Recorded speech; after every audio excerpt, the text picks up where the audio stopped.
there were a lot of Thunder fans that were like Jabari fell to 2. How did we not take him? But Chet was kind of always my guy. So I'm super stoked. I can't believe he is in OKC. Already ordered a shirt that has his name and number on the back. Oh, heck yeah. And when the city jerseys come out, I'll probably pick up one of those too. But I'm really excited. I think him, Giddey, Shea is an incredible 3 guys to build around. Lou Dort, amongst Trey Man, other guys. I'm just really excited. And also the 3 other guys, 2 of which have the same name that we picked up in the draft. Yep. I'm very excited. It's a good time to be a Thunder fan, in my opinion.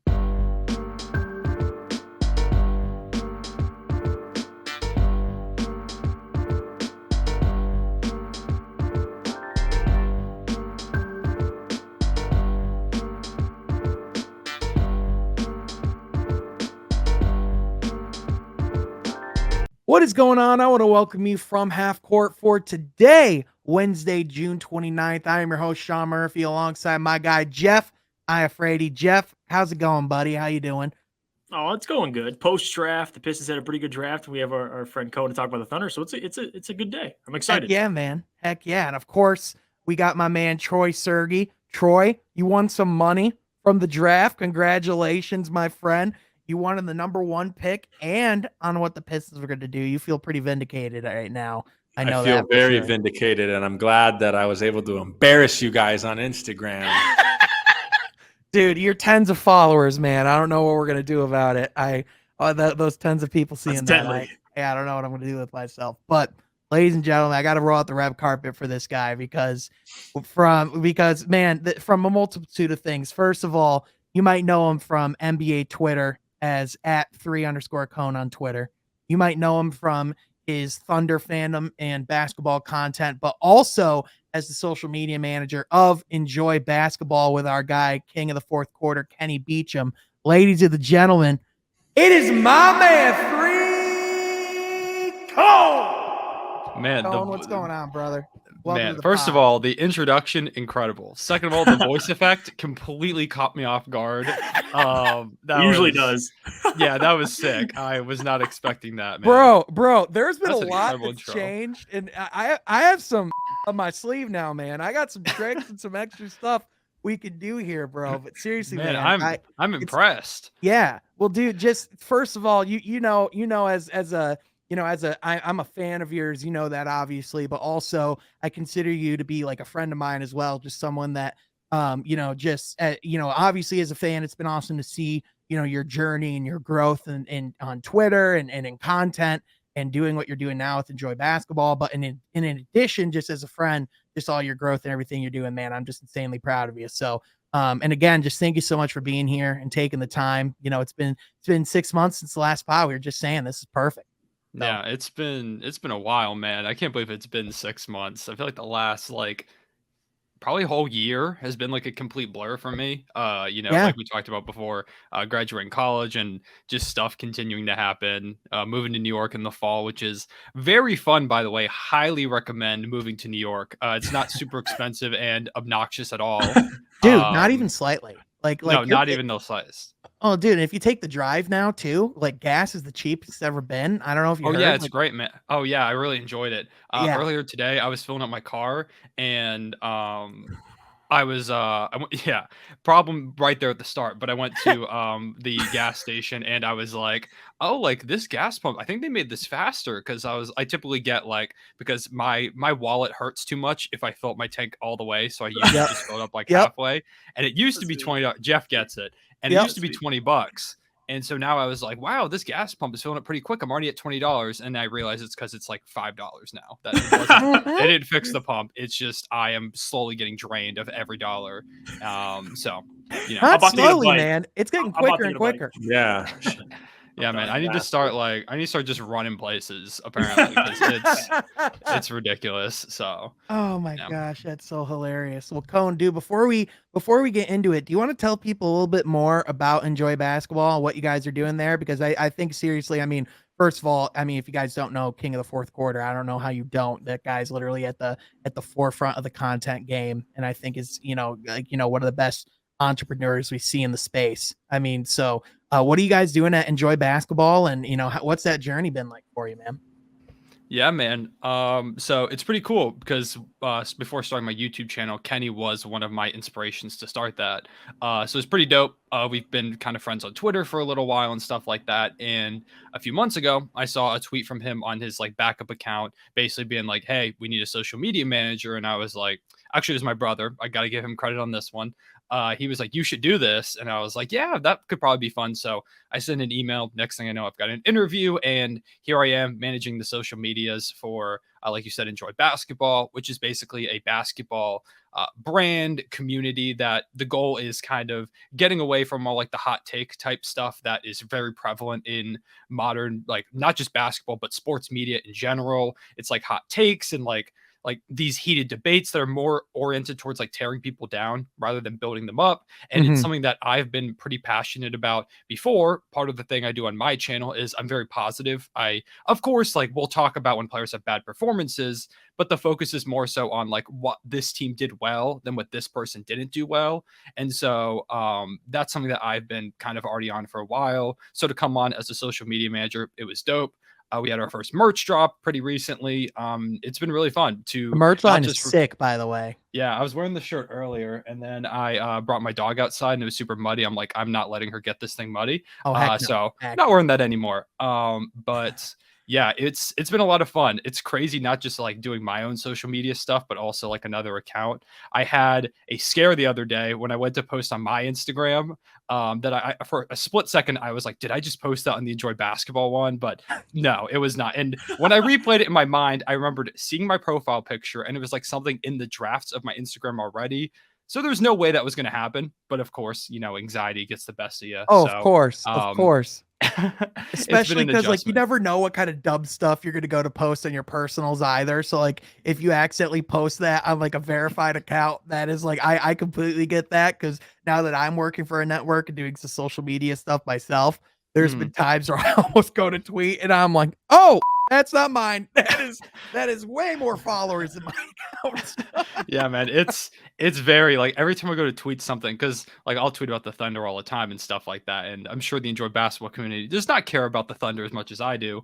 So I'll go to tweet something and I'm like, I put that on the right account, right? Like I have to always check the profile picture before I tweet, but haven't had any slip ups yet, which is pretty good. Well, hey, there So you go, man. still getting accustomed to it. Well, heck yeah, man. Well, if you haven't followed that account already, be sure you're following Enjoy Basketball on Twitter because you're gonna want to be up to date on their newsletter as well as merch drops and everything they have going on. This is just the beginning. So be sure you're following at Enjoy B Ball on Twitter, but also at 3_cone. But let's talk some NBA draft. Let's talk some NBA free agency, everything going on, because this is From Half Court, where we talk all things NBA basketball. If you like that, be sure to like this video, subscribe to the channel, and also be sure to share with your friends and join the community. Also, this podcast is brought to you by Manscaped, but we'll tell you about that later. Let's talk everything that just happened this past week, man, because the NBA draft, Cone, you and I texted after, and I know you were excited. I know the three of us were excited. I mean, I would say our franchises won the NBA draft without a doubt. And Cone, let's start at the obvious part, right? You guys got my favorite player in the draft. I love Chet Holmgren so much. And I'm not gonna lie, when Paulo went one, I kind of for a second, even I was like, should they go with Jabari at two now that he fell? Was there any of that moment where you kind of like once Paulo went one, was there part of you that questioned if Chet should have been the pick at that point? And how do you feel about Chet being an Oklahoma City Thunder? Yeah, so Chet's been my guy for pretty much the entire draft cycle. Like when the lottery came around, the whole thing was we got to get one so we can bring in Chet. I think he is a transformational player for our team. Not only do I think he's the best player in the class, but I think he fits the best. For about half the season, the Thunder had kind of an average defense, which is weird for a really young team, especially one that didn't really play any true 7-footers outside of Mike Muscala for most of the year. So to bring in a guy like Chet, who has incredible defensive player of the year level potential, can space the floor, and he kind of adds to this like new age type team that it feels like Presti's trying to build, where you've got so many dudes who can handle the ball. Shea, Giddy, Trey Mann, Poku was kind of an earlier version of that. Chet now, like guys that can make plays for themselves and others, dribble the ball up the court. I've been watching so many clips of Chet drilling like pull up transition threes, which is a lot of fun. Mhm. But just he is the guy I want the whole time. So even when Paolo went one, which was absolutely hilarious, by the way, I thought that was absolutely great. On Um, brand Orlando Magic right there. Just Man, it was without a crazy. doubt. They fooled everyone. Like the except Vegas. Vegas knew because they Yeah. seem to always know. Unless it comes to Kyrie Irving with the whole Nets thing that happened earlier today. Kyrie's the one guy you can never predict. Mhm. Um but it was just so crazy to like see a moment like that. But even when he went one, there were a lot of Thunder fans that were like Jabari fell to 2. How did we not take him? But Chet was kind of always my guy. So I'm super stoked. I like can't believe he is in OKC. Already like ordered a shirt that has like his name and number on the back. Oh, heck yeah. And when the city jerseys come out, I'll probably pick up one of those too. But I'm really excited. I think him, Giddy, Shea is an incredible 3 guys to build around. Lou Dort, amongst like Trey Man, other guys. I'm just really excited. And also the 3 other guys, 2 of which have the same name that we picked up in the draft. Yep. I'm very excited. It's a good time to be a Thunder fan, in my opinion. Yeah, absolutely. And Jeff, Troy, I want to get your guys' perspective. An SGA, Josh Giddey, Chet Holmgren core, that's fun, man. I mean, talk about the playmaking because one of my favorite things about Chet, people really overlooked his playmaking ability, especially for a big man to pass at the perimeter and do everything that he can do on the court. I mean, Chet, there's really nothing he can't do. And like Cone said on the defensive end, I think this guy, I think this guy has Draymond Green written all over him in a lot of different ways as far as what he brings, as far as skill set goes. What are your thoughts, Jeff? Well, I want to say this too. We've been saying this. I think OKC and Cohen already hit on it. The best fit for him. He's going immediately into a situation with 2 playmakers. You mentioned it, Giddy and SGA. But not only that, I think Sam Presti before this, like eliminate all the risk. I get there was, the weight and all that. I think Sam Presti has the most, like out of all the GMs that are taking a prospect, I can trust Sam Presti. So if he's going to take Chet Holmgren, there's no doubt in my mind, man, he's going to be a perfect fit. And I think you hit on it too about the modern age NBA. This is a modern built team. Like you talked about it, multiple guys that can handle the ball, shoot, play make. Because I think that's an underrated part of Chet's game as well. He's going to make his teammates better, but overall, he's going to be an anchor for you guys. And I'm excited. And I want to pitch it. Forget the Twin Towers. Can we call them the Thin Towers? Poku and Chet. Can we get that going? The Thin Towers, like that. That's deadly. Yeah, man. So someone actually like. Chet and Poku, I think it was Chet, was told like that some people have been calling them like the Thin Towers, and there was one more name that people were calling them, and he's like, "Hey man, I'm here for it." He's like, "I'm embracing it. Let's go ahead, get to it." But yeah, I'm trying to get Poku and Chet on that like Steven Adams diet, whatever he was eating when he was here. Whatever that is, that's what I need to see them on. Yeah, and I think going to your point, Sean, the playmaking ability is really overlooked, I think, in this situation. And if a guy like SGA and Giddy, the fact that he has an opportunity to grow with them his rookie year, I still think that they're probably 1 or 2 years away from a playoff picture or competing. But I think he definitely helps that rebuild process go a little bit quicker. I think, as far as situation, it's going to be, and I'm not saying it's like Detroit last year with Cade Cunningham, but in a way it kind of is because you already have pieces together, right? Like our Pistons had Sadiq Bey, Isaiah Stewart coming off a great rookie year. Then you bring in a guy like Cade to kind of mold the things together. And I think SGA is probably more of your franchise piece, but a guy like Giddy to go along and Holmgren to add to that, you're just on such a good page right now. So yeah, and I think to your point, I think like with Chet, like he doesn't have to like day one, he doesn't have the pressure to come in and be the number one guy and carry the offense or even carry the team necessarily. I mean, he is a guy that I think he can be like a foundational building block type of piece for this Thunder team. But I think in addition, it's he can come in and he can do a lot of the things a lot of the dirty work, filling a lot of those gaps and coming in. I mean, with Chet's game, again, man, it's just what can't the guy do? You can really put him anywhere. Oh, my gosh. And again, man, just like the fast break with Giddy, SGA, and Chet, man, that just, oh, my gosh, the playmaking ability. The ball's going to go all over the court. It's insane. Yeah. But not just that, Cone, but you guys got a heck of a assembly of wings, too, in this draft as well, man. I mean, for those that might not know, you guys got, both of the Jalen Williams in this draft. And then you also got Ousmane Dieng, What do you think of their overall haul other than Chet? Like what do you think people can expect from these guys? Yeah. So I mean, so I was live streaming during the draft, live streaming my reaction to things, and when I saw that we had traded for pick 11, of course the first thought is we gave up pick 12 because that makes sense. We Yep. wanted to jump up a spot, I guess, which part of me was like, okay, like I guess we wanted Jang, like we didn't want him to go. So I guess we jumped up a spot. But then I found out we did not give up 12. So bringing three lottery picks in is incredible. And I think it speaks a lot to when people go like, oh, like why does Sam Presti need all these picks? What's he gonna do with them? It's things like that where he saw two prospects he really liked. And this is something he said in the presser after the draft. He said, we gave up three picks, but it wasn't because to just get one guy, it was so that we could get both guys, was the game plan. So to use those three picks like that, I think is a great example of why you accumulate assets the way he has. Zhang, I think he's more of a raw prospect. He's going to take more time to get there, but Yep. so many great flashes. A 6'10 guy who can handle the ball, has shown a little bit of shooting potential. He's already a really solid athlete and slasher. He's got a floater, which is sick for a 6'10 guy. And as someone who, part of the main part of his game is using a floater, except the fact that I'm 10 inches shorter, it's cool to see another guy using the floater. But then you've also got Jalen Williams out of Santa Clara, Jalen. I believe he's going by J Dub, while the other one's going by J Will. So Yep. like that's how they're gonna distinguish themselves. But J Dub, he is a like really when people say he's got that dog in him, that's the type of guy he is. Yep. He is going to hustle, really solid on both ends of the floor already. He shot the best out of almost any player in college basketball on catch and shoot three opportunities, which he's going to get so many of with Shea and Giddey. One of the most frustrating parts about these past two seasons is watching Shea and then Shea and Giddey last year kick out the shooters, and the bricks are flying across like duck if you're Mhm.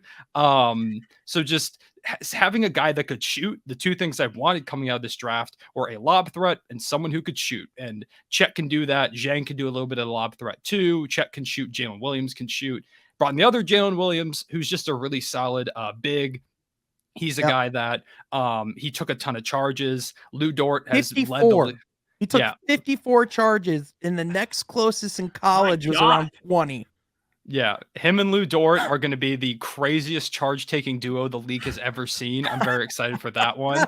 The the charge numbers are going to be incredible, so I can't wait for that. And he's just a guy who's going to play some really hard-nosed basketball. He fits in really well. It was a huge piece of why that Arkansas team was so successful, was his ability to, he kind of played like an Al Horford type role where a lot of the actions would roll out of him, whether it was in the high post, he could spot up in the mid-range, do a little bit of everything. And that's a player I really like having on my team.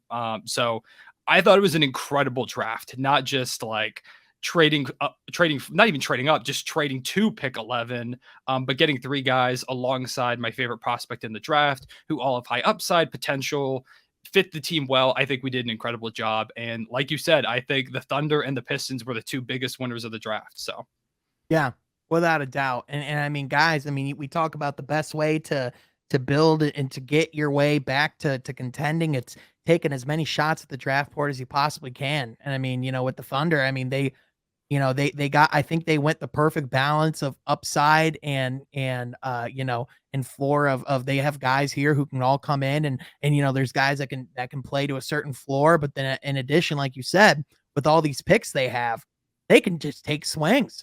Like Ousmane Dieng, like if he doesn't work out, it's not the end of the world, because guess what? The Thunder have like 7,000 picks coming up the next 5 years. Like that's the thing, man. yeah, I mean, like there's so many things you can do with them, because we still got the Clippers picks coming up, like an assortment of picks from multiple different teams around the league, some stuff from the Rockets, from the Chris Paul trade. Like there is so much available, which is super cool. And of course, all of our own picks as well, which gets interesting when you hear rumblings of superstar players too. Like maybe they're getting unhappy. Like a lot of Thunder fans have this like dream of next offseason, because it seems like Katie and Kyrie are going to stay in Brooklyn, that Yep. next offseason maybe Kyrie wants to leave, KD wants out. There are a lot of Thunder fans that are dreaming of the homecoming of Kevin Durant coming back. Russ can come on as a 6-man, whatever. Like, people are dreaming of stuff like that. That might be a little bit of a stretch. I don't know if KD's going to come back to OKC after California and then New York, but some Thunder fans are dreaming. Yeah, and the cupcake stuff too. That might have. Yeah, that maybe a little bit. We'll see. It's kind of put that on the rug. Yeah. There might have to be some apologies thrown both ways from both sides before that reunion. We can also pretend we didn't give PJ Dozier his number like a year later. We'll gloss over that one too a little bit. PJ Dozier, the best number 35 to play in OKC. Shout out to him. Calls me on Twitter too. Yeah, the best 35 in Thunder history, PJ Dozier. Oh my yes, sir. God. Gotta give him that shout out. He's he got hacked on Twitter, and that he followed me when he was hacked, just never unfollowed. So heck yeah, man. That's Thunder legend right there. Hey, they say good things can't come out of hacking. I mean, that right there. I mean, clear proof against it. Clear proof. Yeah. But I mean, yeah, like you said, I mean, already they might have one of the best young cores in the league, but in addition to go add these picks that they have alongside it, I mean, you can really, once you see this team making the progress that you like and you feel like this is a team that can take off, you can really just use the salary flexibility, the picks that you have, and you can make trades, and eventually the Thunder can be competitive very quickly. But guys, in addition, we talked about our Pistons. Whoo-wee! Did we win the draft, baby? Well, like those two teams right there. I mean, the Rockets, you could argue them having Jalen, Jabari Smith Jr. fall to them at 3 was great. However, the fact that Jaden Ivey fell at 5, I mean, when the lottery happened and when the Pistons fell out of that top 3, it felt like we were screwed. It felt like it was like, all right, well, Keegan Murray, here we go. But guys, we got our flashy potential all-star point guard in Jaden Sean, we Ivey. got the best point guard in the draft. Period. 2 years in a row. Period. 2 years in a row. 2 years in a Well, row. hey, Thunder legend Josh Giddey, of course. Okay, of course. But I mean, but Kate, he's good. He's good. Hey, he's a walking triple-double. All right, Sean, I'll cede this one to you for the moment. All right, thank you for the moment. Yeah, you're like, we don't know where Josh Giddey could go. Like, I'm like, all right, that's fair. Who knows? What if you have just a 30-point triple-double? Who knows? We'll never know. I'm sorry. Did the Thunder try trading for Cade before the draft, or did the Pistons try trading for Giddey? Whoa. Allegedly. Rumors. Alleged rumors that there was maybe a trade possibility. Alleged rumors. No, nothing concrete. Yeah. They could have been trading up to ensure they got their guy in Giddey at 1. I mean, True. Exactly. True. See, Sean, now you know ball. You get it. I have my basketball pass back. There we go. There you go. You got it. Yeah, but I want to give this to the panel. I mean, like, what do you guys think of the fit of a Cade and Jaden Ivey backcourt? Because Jeff, you and I talked about this a little bit in a video that came out as this recording yesterday. But what do you guys think, man? Because I think that can be special. Yeah, I'm rolling with fire and ice. I think that's the perfect nickname for him because you have two guys that can be dynamic and they have a little bit different games. I think the value is going to come obviously on the floor, but like the Thunder, I mean, if you rest, SGA or Giddey, one or the other, kind of like what the Celtics are doing. If you rest Tatum or you rest Brown, you're going to have a guy in the game that can take care of business offensively. So I think, and back to Cone's point, like the Thunder and the Pistons have the best young cores in the league, in my opinion. And it's kind of ironic because Troy Weaver from the Sam Presti tree, like it all kind of goes back and it's all related. So these guys are playing chess, all right, while others are playing checkers. I mean, you could say that it's not a coincidence that the two teams that won the draft, were coworkers at one point. Right. So I'm excited for the fit. I think they're going to be a problem. And again, like Cade's in his second year, Jaden is going into his rookie year. So they're just going to continue to build together, man. And you got two guys that want to be in Detroit. I think that's the number one thing as a Pistons fan. Like we don't, obviously in OKC, you can kind of relate to this a little bit. It's hard to attract free agents consistently. So you have to build through the draft and get guys that want to play for you. That's why it was awesome to see Chet so excited to go to OKC, Jaden so excited to go to Detroit, because that means something. And when you build that young core, then you can go out and get your, KDs or whoever it is, Miles Bridges of the world. So I'm excited. Yeah. And there's nothing that concerns me about Cade and Ivy playing together, right? They're both going to do their own thing. They're both ball dominant people, but also can play off the ball as well, just as fine. And I think that they're going to contribute to our team. And I think what team doesn't want a good point guard, right? It's one of the arguably the most important position. It's your quarterback, right? It's your one leading your offense. It's the one who's doing everything on the court, offensively and defensively. So I think to pass on the number one point guard would be the most foolish thing you could have ever done. So no, there is nothing. Yeah. There is nothing that it concerns me about this duo. I think that, especially if we can land a free agent, which I'm sure we'll talk about later on this podcast, that we could be talking about a play-in team, boys. Yeah. There's definitely potential there. And Conan, I'm not sure what your thoughts were, but I still think Keegan Murray's a good player. And my initial gut reaction from the lottery, initially was there's just no way the Kings draft Ivy, just because they've just gone and they've drafted the point guard so many times now. They moved off Halliburton this past year. They got Davion Mitchell, last season as well. And then you look at the win now trade and Sabonis. To me, it just, with the situation they put themselves in, Keegan Murray almost had to be the pick for them. I'm not sure what your thoughts are, but I mean, obviously I still think we'll look back at it as a mistake. However, it feels like the mistake they had to make. Yeah, they were in a tough spot. Of course, since it was the Kings, because they passed on him, congratulations, y'all, on your future Hall of Fame point guard. Yep. Yes, exactly. Future Hall of Fame point guard, Jaden Ivey there. Yep. So congrats. But yeah, I mean, they were definitely in a tough spot. I think Keegan Murray is really good. I think he fits what they're trying to do. I personally don't know why they're trying to push. So I guess they haven't made the playoffs in like 30 years. But it doesn't really make sense to me why they're trying to push so hard. I feel like they should continue to be patient, go through this rebuild. I was stunned by the Halliburton trade. I am a huge Tyrese Halliburton guy. I think he's phenomenal. And the fact that the Pacers were able to get a piece like him and then got a great draft pick as well with Benedict Mathurin, who is incredible too, to start the rebuild. I think that's phenomenal for them. But yeah, the Kings, they were in a really tough spot. I thought maybe they'd try and trade down a spot to kind of switch with y'all. Maybe we're going to take Ivy unless y'all give us something just to bring in an additional asset. But they didn't. And so Keegan Murray is going to be good. I am higher on Jaden Ivey. I think, like all of y'all has said, he works perfectly with Cade. That's one of the fits I wanted to see in the draft was y'all getting Jaden Ivey, because just from a basketball fan, that's going to be fun as hell to watch. Oh yeah. Jaden Ivey is one of those guys that really, it just feels like he's got that it factor about him. He makes big time plays. He's athletic.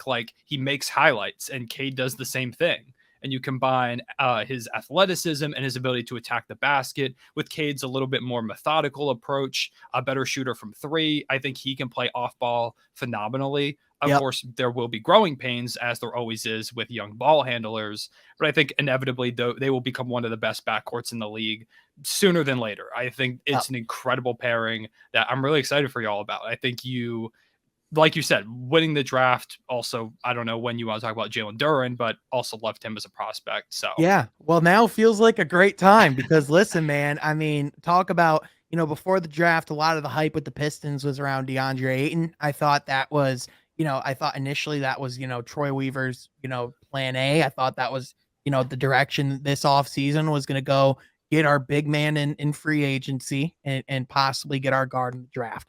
However, it's clear that Troy Weaver's plan A was to walk out with Ivy and Duren in the draft, and Ayton was plan B all along.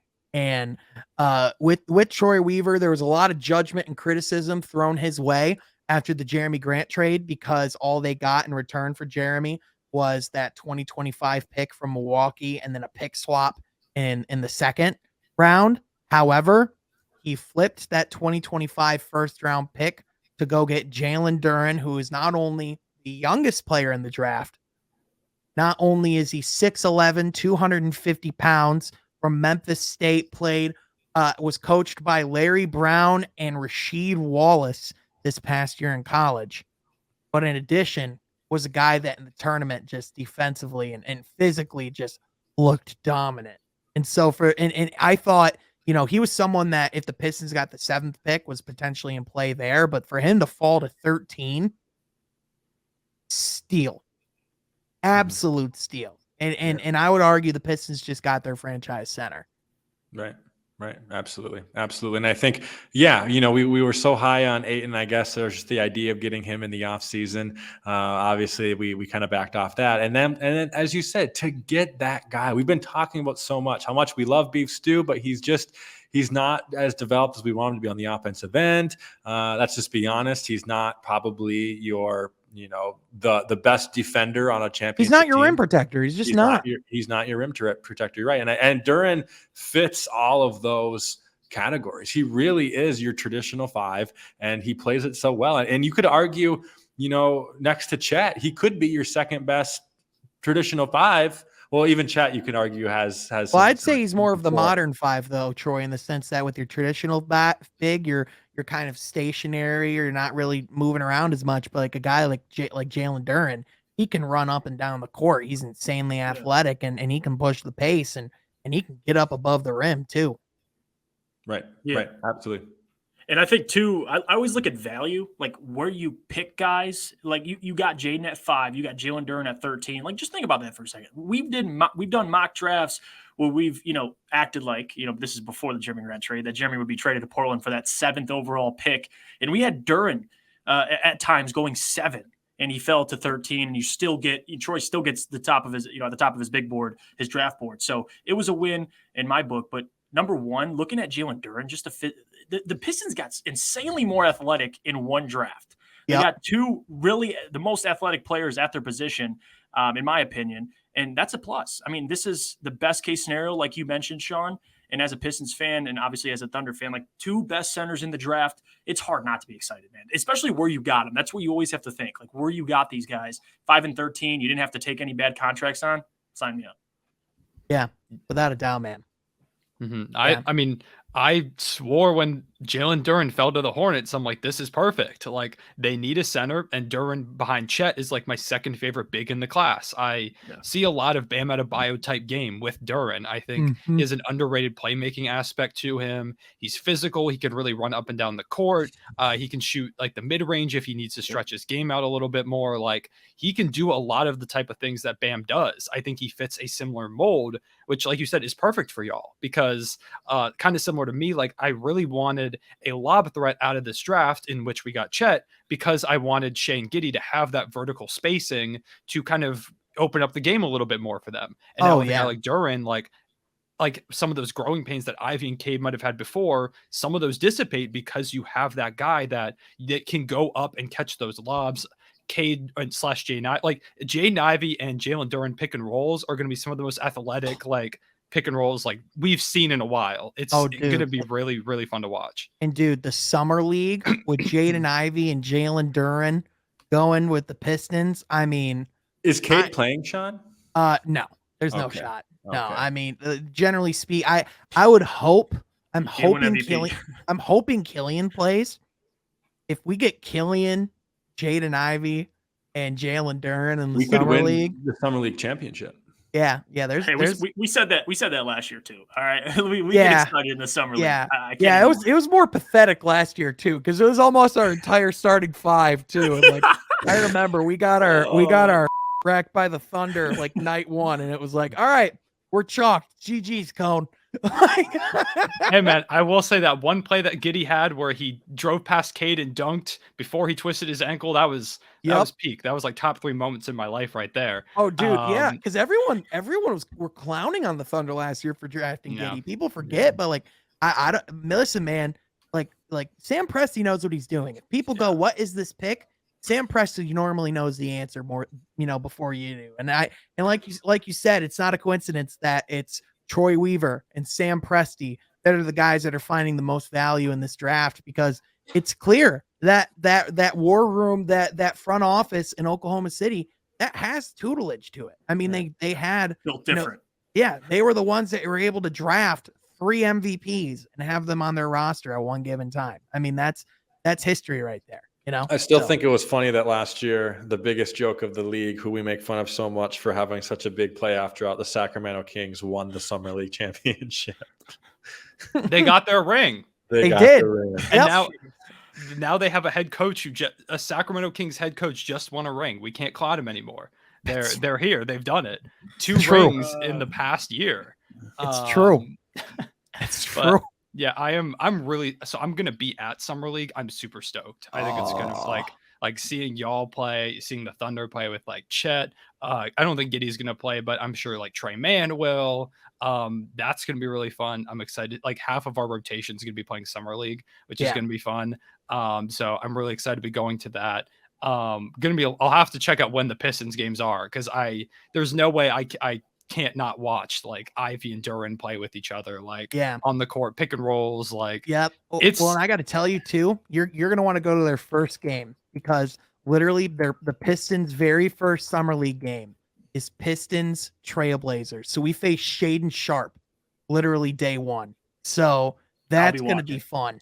And then Benedict Mathurin game 2, right? Pacers. Yeah, I think so. Is that the LeBron's got to prove to me he's the best player, Benedict Mathurin? Yeah. He's going for the full Stanley Johnson vibes right there. That's ballsy. I love Benedict Mathurin, man. I do. Yeah. Maybe his long-term, I mean, Stanley Johnson talked all that trash and now he plays with LeBron. Maybe it's true. The long-term play to get LeBron to Indiana. Irony of all time. Yeah, this is him positioning to get with Bronny and LeBron to get the title in a few years. This is over there in Indiana.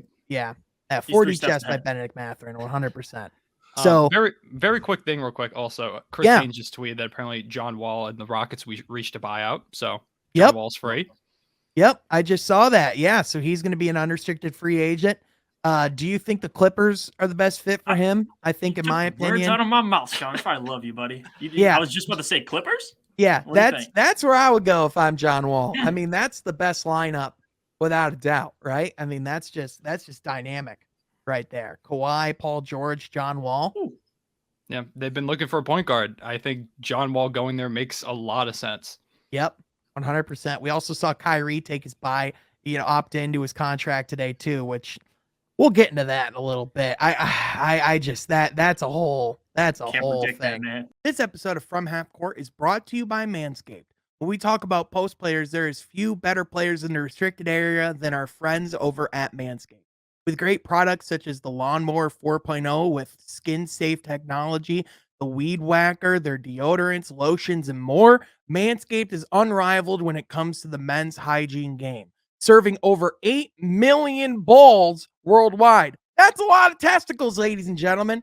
So if you're finding yourself in need of Manscaped products, be sure to go to manscaped.com and use code HALFCOURT at checkout because that can get you 20% off plus free shipping. Our friends at Manscaped sent us these products, and I can tell you that they are absolutely for real. I have been absolutely satisfied and in love with their entire product line, from boxers, t-shirts, the Lawnmower 4.0 to the Weed Whacker ear and nose trimmer. You can really not go wrong. Be sure to go to manscaped.com and use code HALFCOURT at checkout for 20% off plus free shipping. Thank you again to our friends at Manscaped for sponsoring this video. I did real quick before we get to like free agency and some of that other stuff, I did want to talk losers of the draft as well, or maybe just some things that were puzzling. I don't think Orlando's losers because, in my opinion, in retrospect, I think drafting Paolo was the right move for them. However, for one, it's just a clown look to not even work the guy out and not even bring him in before the draft. I mean, even if that was your guy, like, I understand you're trying to get the Rockets to, like, it was supposedly this play to get the Rockets to try and trade up to go get their guy so that they could draft Paolo at 3.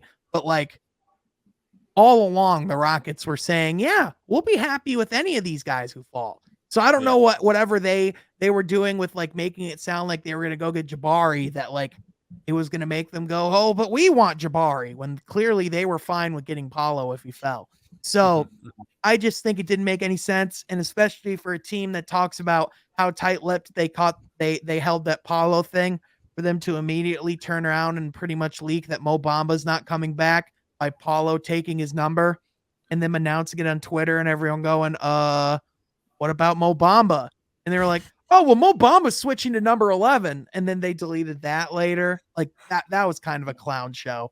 So shout out to the Orlando Magic. That's an honorary mention right there because great look. Another team that you got to mention. Oh, I'm sorry, Jeff, but In my Stephen A. voice, the New York Knicks, right? The New York Knicks. Dude, hey, what did they do?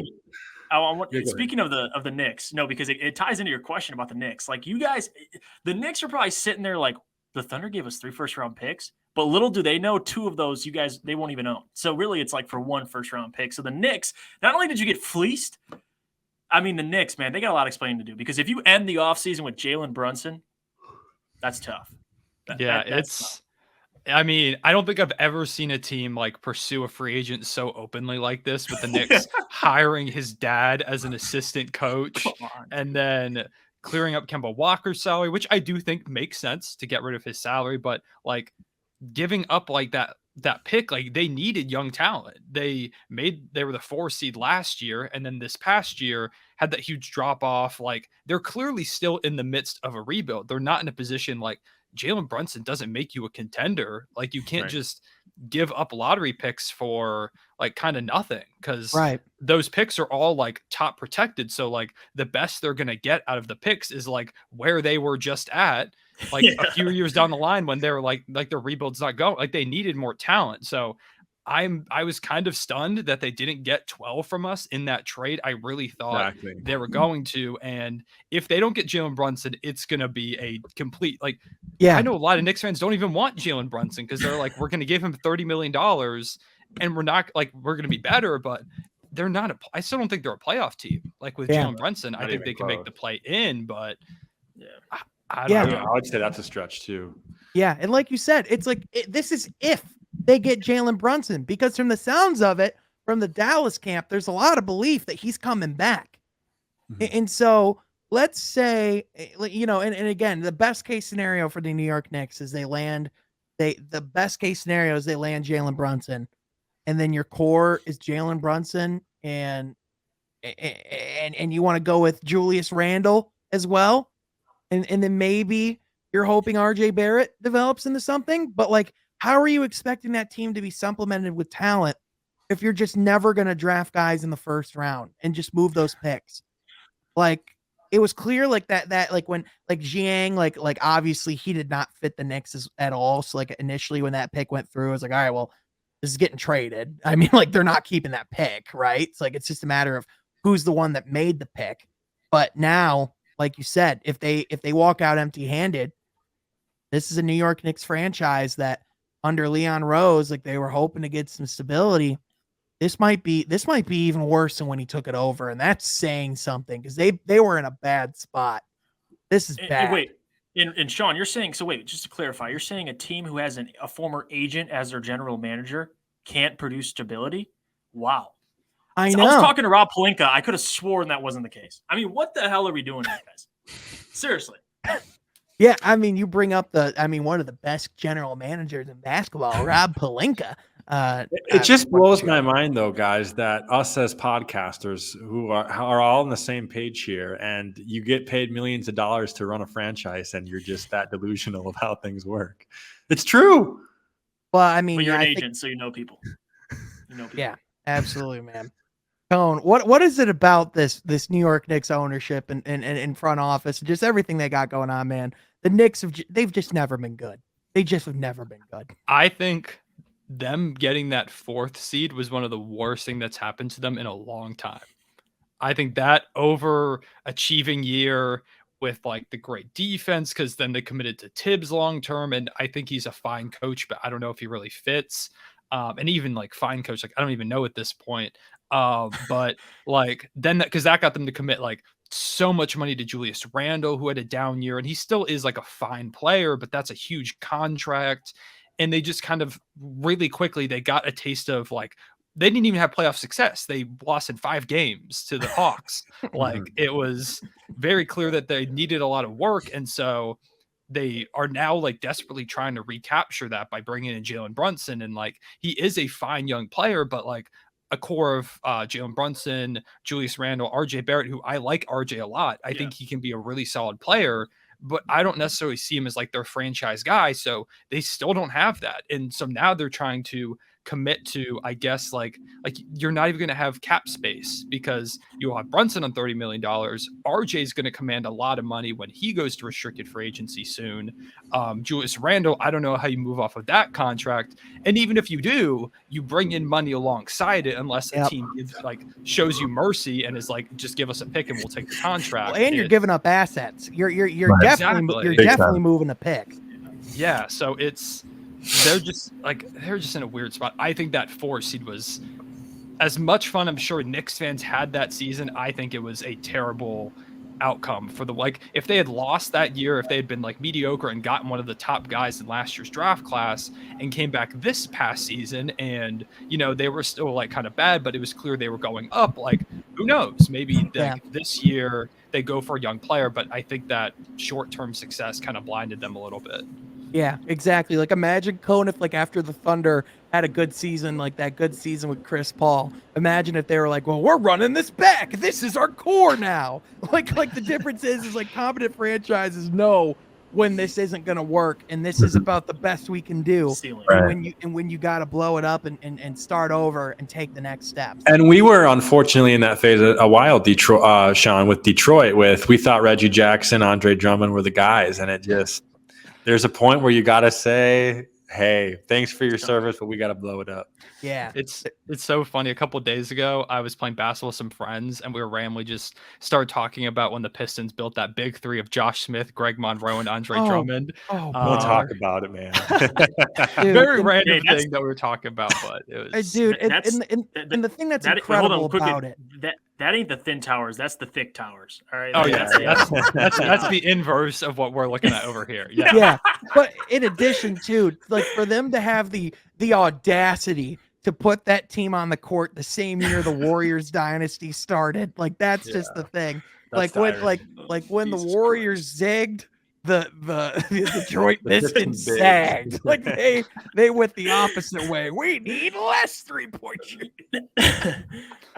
Hey, Josh Smith is a competitive 3-point shooter, Sean. Hey, you remember when Josh Smith went crazy for the Rockets when they came back from that 3-1 deficit against the Clippers? Yeah. Remember that? Me. But hey,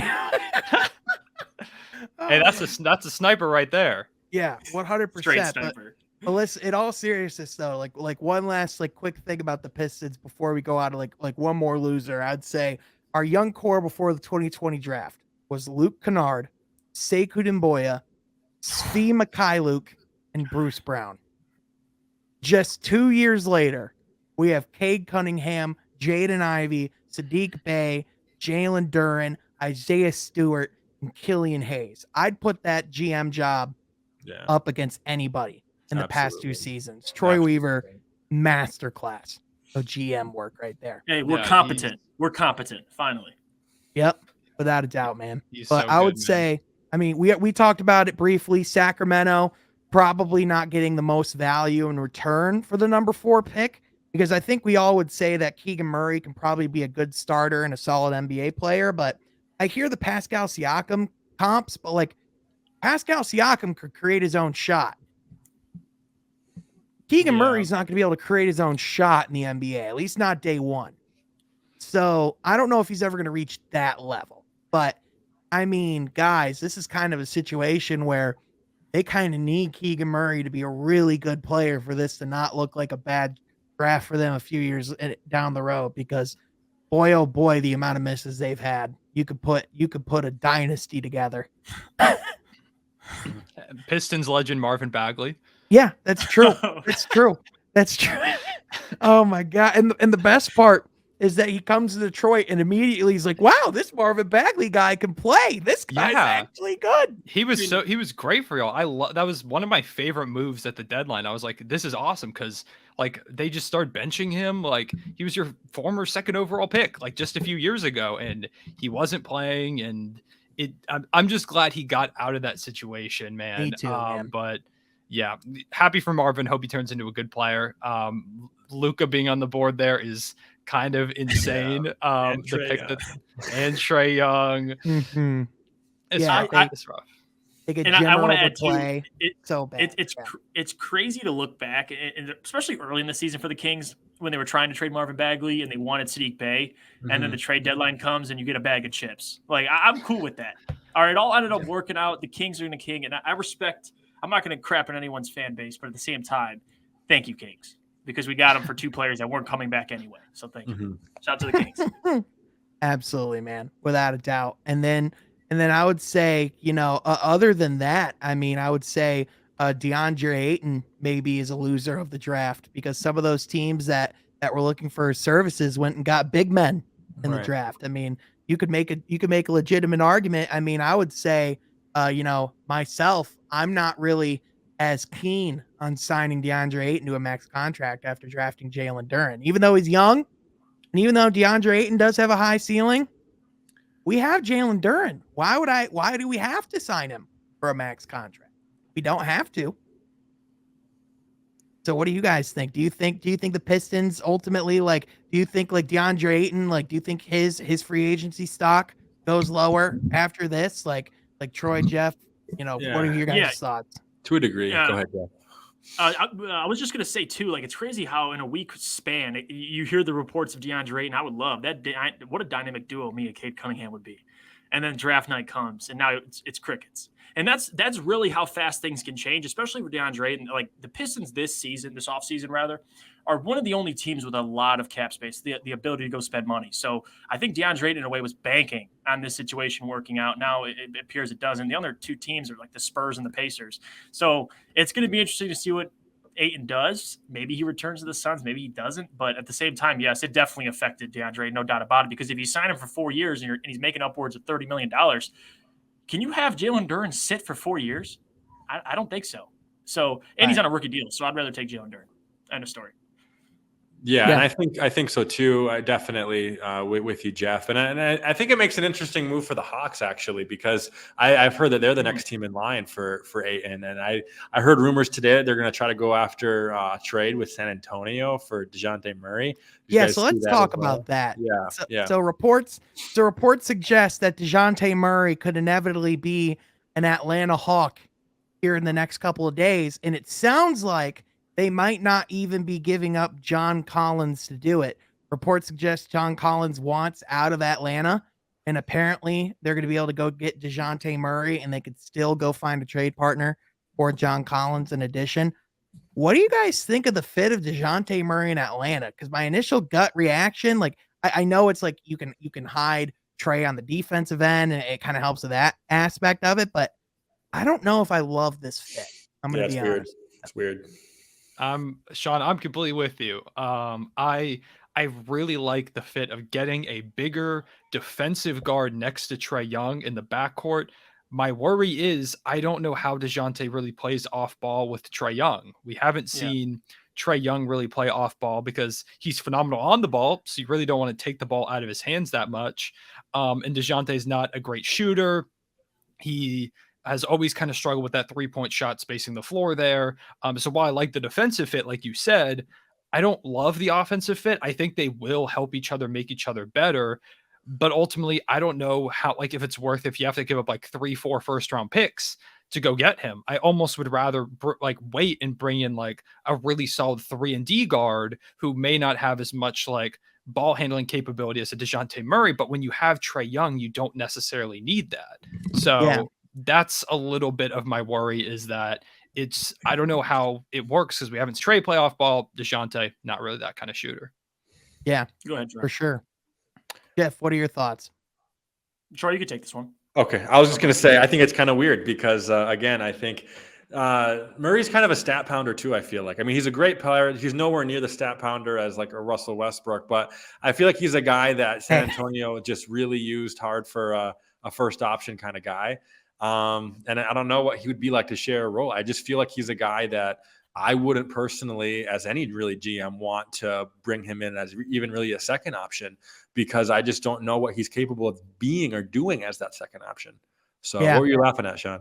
Troy, to take such a direct Russell Westbrook shot with Cone a Oklahoma City Thunder fan literally sitting Sorry. right there, like not nearly as much as Steph But I Curry. feel like Cohen No. somewhat can agree with me, at least modern day Russell Westbrook. Modern day. Yeah. Man, before the season, I thought to myself, man, Russ is going to get that ring. It's going to happen. You know, it's Russ. Finally, my favorite player of all time is going to get a ring.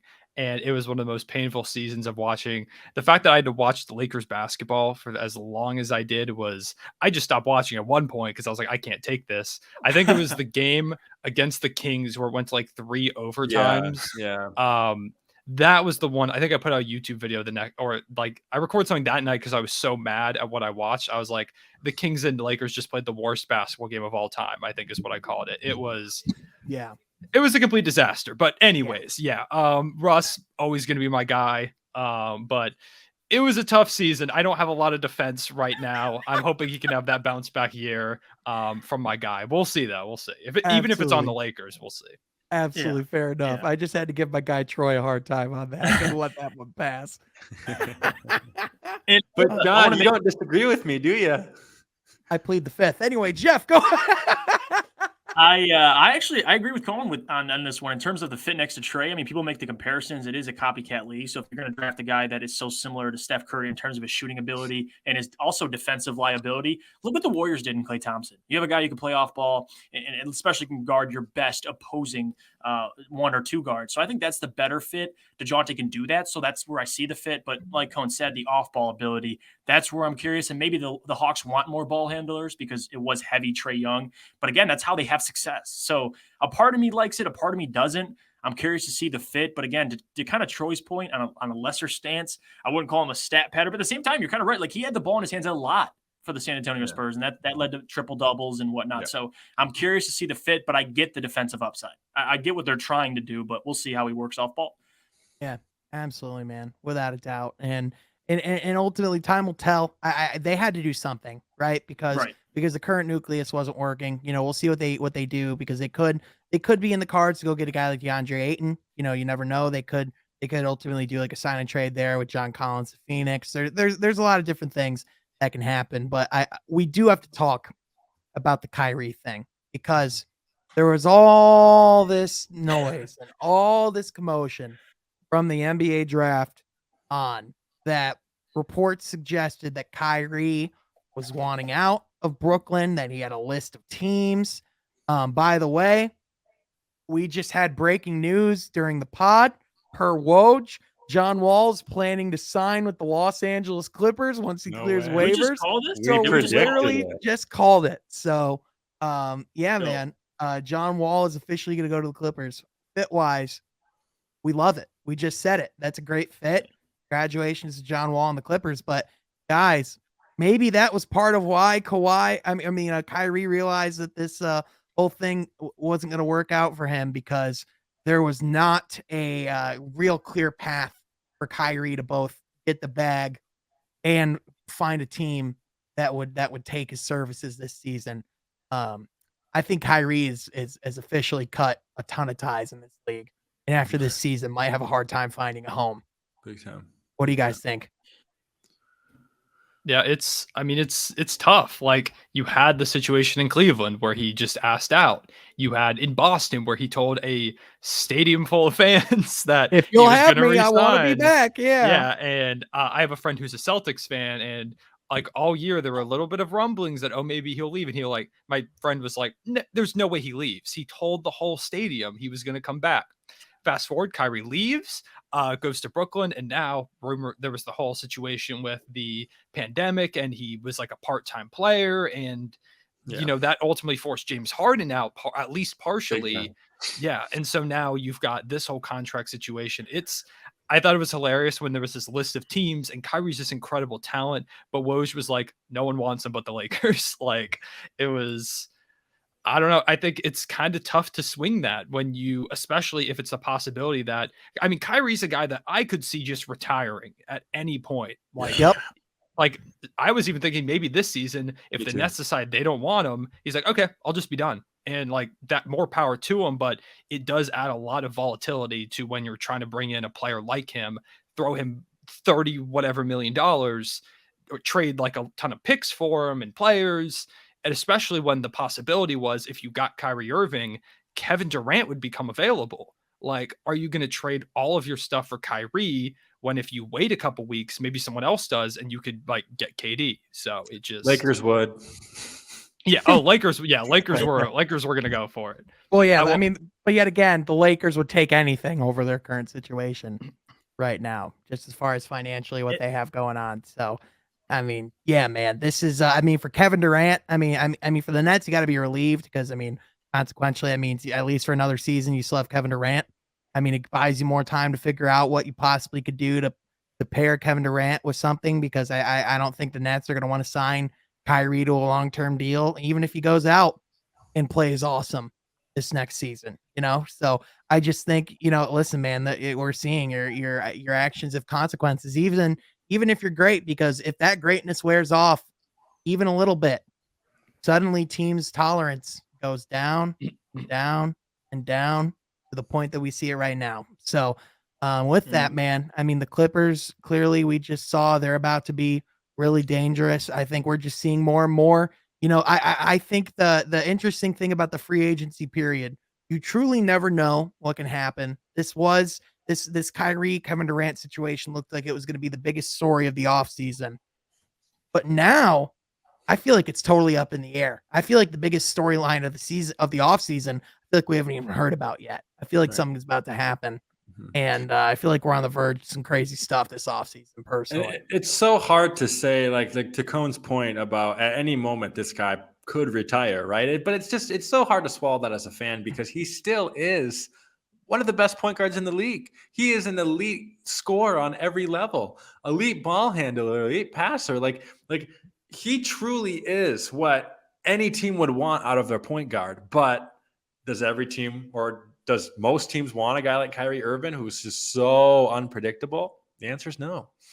Yeah, 100%. And even then, if you were to start looking at him statistically and even how he played in that playoff series as well, I mean, let's just call it the way it is. He didn't have a great playoffs this past season either. So, going forward, there's going to be a lot of really interesting things happening. Before we do close it out, we generally have a segment called From Mount Rushmore where we stop and revisit and kind of let my boy Troy take over. We talk about some of our favorite things of basketball, celebrate some people in the game. And Troy, what do you have planned for us today? So we're not actually going to do From Mount Rushmore today. We're going to have From Conversations, which we all have maybe once every other month or so. All right. And it's going to be that today. And I kind of want our special guest, Cohn, to kind of lead this from his perspective. We're going to be talking about the controversy / I guess beauty of the coming of the Oklahoma City Thunder from the Seattle Supersonics. It's been a big debate over do Seattle fans, what is their role now? Do they root for the Thunder? Do they just boycott the league in general? I've heard both sides have great arguments for it. A Thunder fan's perspective on it, I would love to hear more of that because, again, I think Hurricane Katrina really had a big play in getting the Thunder to exist because the Hornets played in the arena in OKC. So there's just a lot of moving factors, a lot of greed from Seattle's part of not bringing back your team. The Starbucks CEO owned the team. And, of course, the Oklahoma City, the city proved to David Stern in the league that you guys were worthy of having an NBA team. So, Cohn, I guess I just kind of want to have you start off this segment of what do you know about this controversy and where do you land on it? Well, I think he's pro Thunder existing. Well, I know he's pro Thunder, but I just want to hear it from his perspective. I'm sure he has met a Seattle Supersonics fan before. Maybe not. Yeah, I will say I'm a fan of Thunder existing. Thank you, Sean. But yeah, I mean, I'm one of the people who thinks Seattle really does deserve a team. I could say, like, from my perspective, if there was a team in my city and they ended up leaving, like, I'd be pissed. I'd be really upset about that. So it does make sense. I get why they don't like the Thunder. I think some of the stuff that they say is crazy. Some of it is like, all right, like, chill out a little bit. But at the same time, I do think the next time league expansion rolls around, Seattle should and absolutely will get a team. I think they do Yeah. deserve to have one. Bring back the Supersonics to Seattle. I think, like I keep saying, they deserve it. Really passionate fan base. Had a lot of history there in Seattle before moving to OKC. So yeah, for me personally, I get why they're upset. It 100% makes sense. I'd probably be the same way if I was in their spot, but also, go Thunder. And they can have the Supersonics back when expansion hits in. Let's go 2025 is when I'll estimate. Yeah, without a doubt. And I mean, you talk about the controversy of it. A lot of it is, it's amazing, like in retrospect, it's one of those things where it's like, come on, just make this damn arena work. Like a lot of it just comes down to arena plans and getting things together. I mean, you talk about what it would be like. I think about it and it's like, man, I would be terrified of the idea of the Pistons ever leaving Detroit, and that's the thing. Like Seattle was one of those franchises that people kind of looked at as a team that could never leave because they did have a history and tutelage and they did have a program that and a brand at the time that was pretty recognizable too. So and I think what made things worse too that we got to touch on is the immediate success. Well, I guess your first year as the Thunder, it was pretty trash, but the second year is when really things started to roll. And then ultimately in 2012 going to the finals, right? And think about the two guys that were leading that charge, Russell Westbrook and Kevin Durant, both guys drafted by Seattle guys who Supersonics fans were pumped about of the future. And they go to OKC. So really, you're at a good time, but the franchise is building a team, and then you're gone the next year. But OKC did draft James Harden, so that's a good thing too. But again, I just the whole Russell Westbrook, Kevin Durant thing of your franchise drafts those two players, but they never can play out in fruition on that team. This has got to be tough. Absolutely. If we drafted if we had Shea, Giddey, Chet, Dort, and then all of a sudden the Thunder moved somewhere else, that would be heartbreaking. I mean, I'm not from OKC, but it would still be like, that sucks. But yeah, there are a lot of Sonics fans who think that we're cursed because of moving, and I can't say I necessarily disagree with them with everything I've been through as a Thunder fan. I won't get into all of it, but just a couple quick things. 3-1 lead, losing in the finals, James Harden trade, injuries, every single year in the playoffs, Damian Lillard hitting the shot. The whole Paul George Mello. Bye-bye. Paul George Mello season blowing up in our face. Lou Dort having that crazy game 7, and then of course gets blocked by Harden because of course he does. A lot has happened. Losing by 73 points is a recent one. A lot happening I'm so glad we got Chet. If we lost by 73 and got pick 6, I would have disappeared to a cabin for a few months.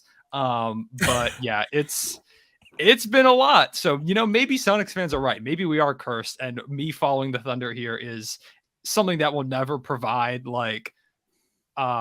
happiness. But it's like that one tweet that I always go back to. It was guys pick one sports team when they're 10 years old and then let it ruin their lives for the rest of their life. It really is, man. I grew up with the Pistons. I started watching, literally I became a fan the year we lost the finals in 2005, the year after we won our championship.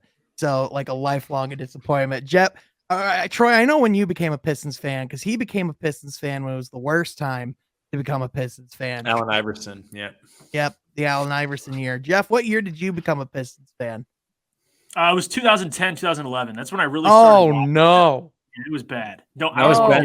Second year of Ben Gordon and TV. Yeah. Hey, Cone, we can relate. Just to name a few on our end: the Darko Milicic draft, Luke Kennard over Donovan Mitchell, Stanley Johnson over Devin Booker. Just to name a couple things. That's just a very small. And then you go into not making not winning a playoff game since 2008, getting swept by Cleveland and Milwaukee, the Blake Griffin disaster, Stan Van Gundy, Lawrence Frank, Allen Iverson. Man, we've been through a lot as Pistons fan too. But hey, don't forget Tracy McGrady. Yeah, that was a fun year though. I mean, well, it was not a fun year, but it was fun watching him on our basketball team. Yeah. But Cone, you and I have talked about before, we said this after our last pod, and I'm still convinced it's going to happen. 5 years down the line, we're going to be covering the NBA Finals, or we're going to be covering a Pistons Thunder Finals, and we're going to be hanging out watching that game together, and we're going to be laughing about how we get to be doing that as our job, man. It's going to be awesome. I'm looking Yeah, forward man. to it. I can't say. Well, I love. As a big basketball fan, I'm psyched for y'all. Y'all have this amazing young core. But as a fan of a team that one day is hoping to win a finals and might have to go through y'all, little less excited about that. Yeah. But yeah, man, I that would be an incredible finals. I Yeah. would. Well, obviously, I'd pay a lot of money to watch that because to go to the finals, you have to. Mhm. But yeah, I'm really excited, man. It's fun. This is the first time I've ever been a fan of a rebuilding team because Yep. the Thunder, like y'all, like Troy was saying, like from the beginning, like pretty successful. And so this is like my first time going through the draft lottery. I never realized how stressful this whole thing was. Your entire fate of where you pick is Mhm. all based on A ping ball. pong balls. Yep. Like it is, and you don't realize just how much can truly go into the difference between drafting fifth and even fourth. It is Mhm. unreal, man. Yeah. It really is.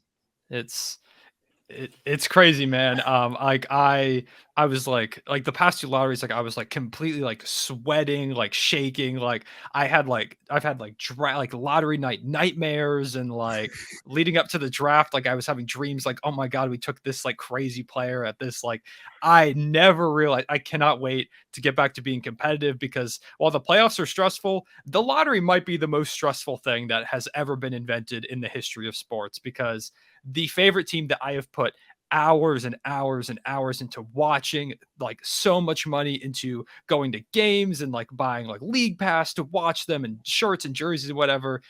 The success of that whole entity that like bases half of my happiness on is decided by, like you said, ping pong balls. Yep. Absolutely, man. And you could have had the difference between walking out with Chet Holmgren and Keegan Murray. And that's truly the thing, man. That's all the difference in the world right there of where your franchise can go. But Mhm. Cone, seriously, man, when we talk about, lottery prospects and up and coming people of the NBA draft, you're an up and coming guy in the basketball world, man. You're in my opinion, you're on the NBA Twitter Mount Rushmore. And seriously, dude, I'm excited to see what you have coming up in front of you, man. I enjoy basketball and what you guys have going on there. So if you're not following, please be sure to be doing that. But also subscribe to Cone on YouTube as well, man. This guy's doing NBA content and he's bringing the heat. I respected this guy. He's not just talking up the Pistons to be nice to me. The day after the draft, the first video he did on the team on the draft, other than the Thunder, was the Pistons. So I know this guy's legit. So Cone, brother, seriously, thank you so much for being here, man. This was a blast and definitely a guy I love having on here, dude. Seriously, this was a lot of fun. Yeah, You're man. the I man, appreciate Cone. you having me on. Thank you so much. I appreciate it, y'all. It's a lot of fun. I'm like always down to talk basketball. Pistons fans completely showed out for that video, by the way. One of my best like performing videos ever. So shout out all the Pistons fans watching this. Love y'all. Yep. But yeah, I appreciate it a lot, man. Same goes to y'all. Love what y'all are doing here. I think it's super awesome. This was a ton of fun to do. And yeah, whenever y'all have me on, I'll be back. Absolutely, man. Believe me, that's not a matter of if, it's a matter of when, without a doubt. So, Cone, thank you so much. And to everyone listening, thank you so much for tuning in and listening to the podcast. If you like it, be sure to like this video, subscribe to the channel, ring that notification bell so you know when From Half Court is posting. We post Monday through Friday and also on the Woodward Sports channel on the weekends as well. So be sure you're subscribed and ready for that. We want to thank you all so much for tuning in, and we will catch you guys next time from Half Court. Be sure to subscribe.